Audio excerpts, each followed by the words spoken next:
বৃহস্পতিবার শ্যামপুরের বিদায়ী বিধায়ক কালীপদ মণ্ডলের বাড়িতে গিয়ে ভোট প্রার্থনা করলেন বিজেপির প্রার্থী ডক্টর হিরণময় চট্টোপাধ্যায় ওরফে হিরণ। এদিন শ্যামপুরের বিদায়ী বিধায়ক ও হাওড়া জেলা তৃণমূল কংগ্রেসের চেয়ারম্যান কালীপদ মণ্ডলের বাড়িতে যান তিনি এবং তার সঙ্গে সাক্ষাৎ করে আশীর্বাদ নেন। পরে সংবাদ মাধ্যমের সামনে বিজেপি প্রার্থী কালীপদ বাবুর প্রশংসা করেন। বর্তমান তৃণমূল কংগ্রেস প্রার্থীকে তীব্র আক্রমণ করেন জানিয়ে শ্যামপুরে জোর চর্চা শুরু হয়ে গিয়েছে ইতিমধ্যে। উল্লেখ্য, এবারের নির্বাচনে শ্যামপুরের 5 বারের বিধায়ক কালীপদ মণ্ডলকে টিকিট দেয়নি দল। আর সেই নিরিখে বিজেপি প্রার্থীর এই সাক্ষাৎ এবং ভোট প্রার্থনা শ্যামপুরের রাজনীতিতে নতুন অঙ্ক তৈরি করতে পারে বলে মনে করছে রাজনৈতিক মহল।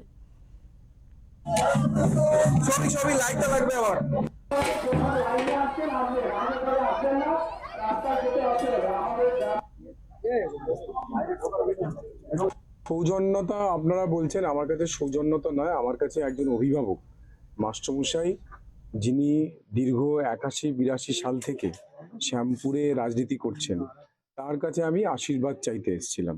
এটা আমার কাছে কোনো সৌজন্যতা নয়। আমি ওনার থেকে অনেক অনেক ছোট। বিধানসভাতে উনি আমার ঠিক উল্টো দিকে বসতেন এবং সেই 81-82 সাল থেকে উনি শ্যামপুরেতে রাজনীতি করছেন।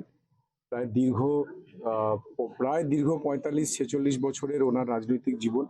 এরকম একজন মানুষের কাছে আশীর্বাদ পাওয়া, এটা একটা অনেক বড় ব্যাপার।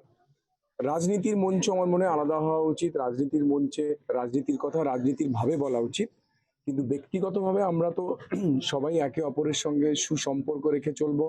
এবং শ্যামপুরের যে আমাদের রাজনৈতিক সংস্কৃতি, যে ঐতিহ্য, এখানে আমরা কাউকে ব্যক্তিগত আক্রমণ করি না। আমরা এখানে রাজনীতির মঞ্চে গিয়ে লড়াই করি।